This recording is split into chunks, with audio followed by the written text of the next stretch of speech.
Are you still talking about Jeffrey Epstein? This guy's been talked about for years. You're asking, we have Texas, we have this, we have all of the things. And are people still talking about this guy, this creep? Nothing about Epstein. I'm not going to talk about Epstein. Go ahead. Jeffrey Epstein may have died in 2019, but his legacy of controversy lives on in the form of the Epstein Files, though it is unclear whether these are real or imaginary. US President Donald Trump's supporter base is furious over his administration's claim that the purported Epstein Files, allegedly containing a secret client list, simply do not exist. This has whipped up a political storm in the United States since Trump and his allies have been alleging for years that there was a deep-rooted conspiracy to hide Epstein's darkest secrets. Conspiracy theorists claimed that the list had names of the rich and powerful clients of Epstein's sex trafficking ring. While the Trump administration brainstorms over how to firefight the impact of broken promises, here's a look at how exactly the Epstein Files saga began 6 years ago and how it has caused an implosion in the MAGA world now.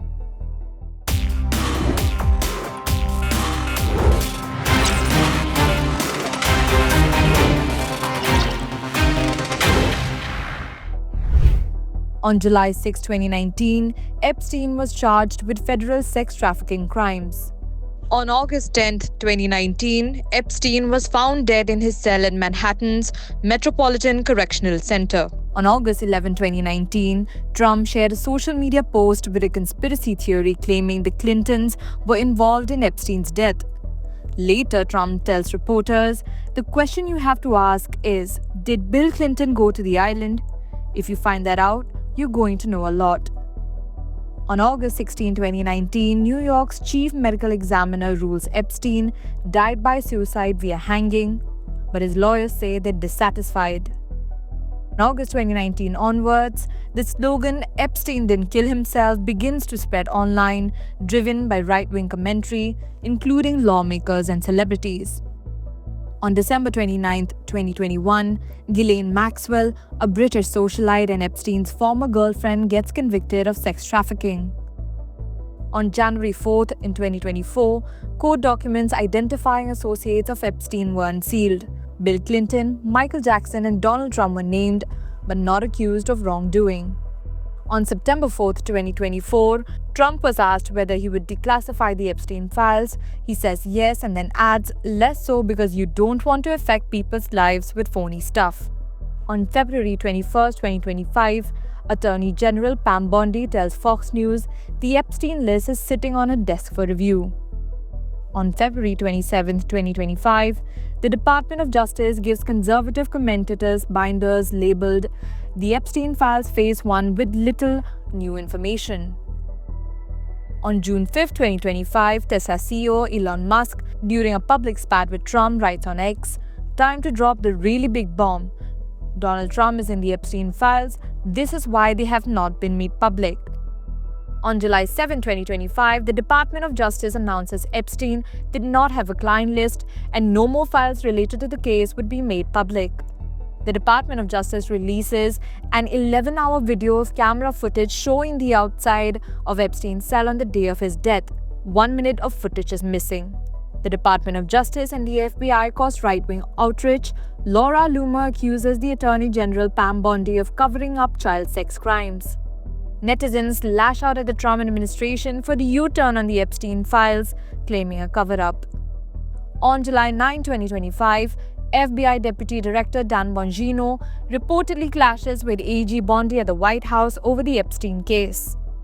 On July 11, 2025, reports claim that Bongino is ready to step down from his post due to the clash with Bondi over Epstein. On July 12, 2025, Trump writes a long post on Truth Social to supporters, praising AG Bondi and saying time and energy should not be wasted on Epstein. The storm is unlikely to end here, with Trump supporters feeling betrayed and demanding to know the truth. Some even alleged an international espionage conspiracy. I think it's entirely fair to ask them, and it's not adequate to say anyone who asked them is somehow desecrating the memory of little girls who died in Texas. I'm not going to put up with that answer. I don't care who gives that answer. That is not acceptable.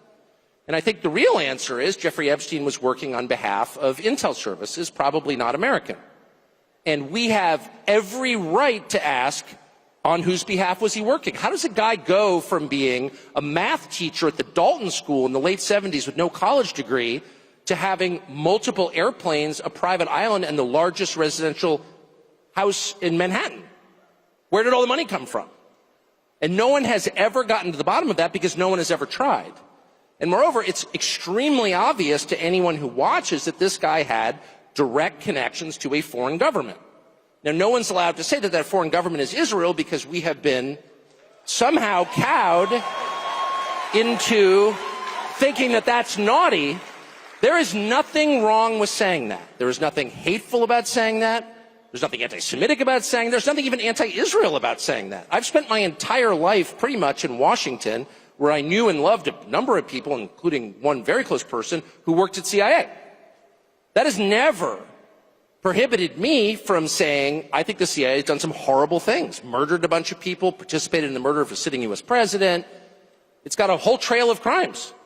That doesn't make me a disloyal American. It doesn't make me anti-American in any sense. I was born here. My family's been here for hundreds of years. I love this country. That's why I live here. So criticizing the behavior of a government agency does not make you a hater. It makes you a free person. It makes you a citizen. You're allowed to do that because you're not a slave. You're a citizen. And you have a right to expect that your government will not act against your interests, and you have a right to demand that foreign governments not be allowed to act against your interests. That's not creepy. It shouldn't be forbidden. And yet all of us have trained ourselves to believe that you can't say that somehow, that that's like too naughty and forbidden. And the effect of making that off limits has been to create a lot of resentment, and I'll say it, hate online, where people feel like they can't just say, like, what the hell is this? You have the former Israeli prime minister living in your house. You have had all this contact with the foreign government. Were you working on behalf of Mossad? Were you running a blackmail operation on behalf of foreign government? By the way, every single person in Washington, D.C. thinks that. I've never met anyone who doesn't think that. I don't know any of them that hate Israel, but no one feels they can say that. Why? And I think the longer that we play along with it, the more subterranean and creepy and hateful the conversation actually becomes. So I think it's better just to say it right out loud. Did this happen? And of course that question has been asked to the government of Israel, and their answer is, we're not going to tell you. And I think our answer should be, no. As long as we're sending you money, if you were committing crimes on our soil, we have an absolute right to know, did you do this or not? Amid the MAGA backlash, Lara Trump, the president's daughter-in-law, claimed that he had heard his supporters and will set everything right. All eyes are now on Donald Trump.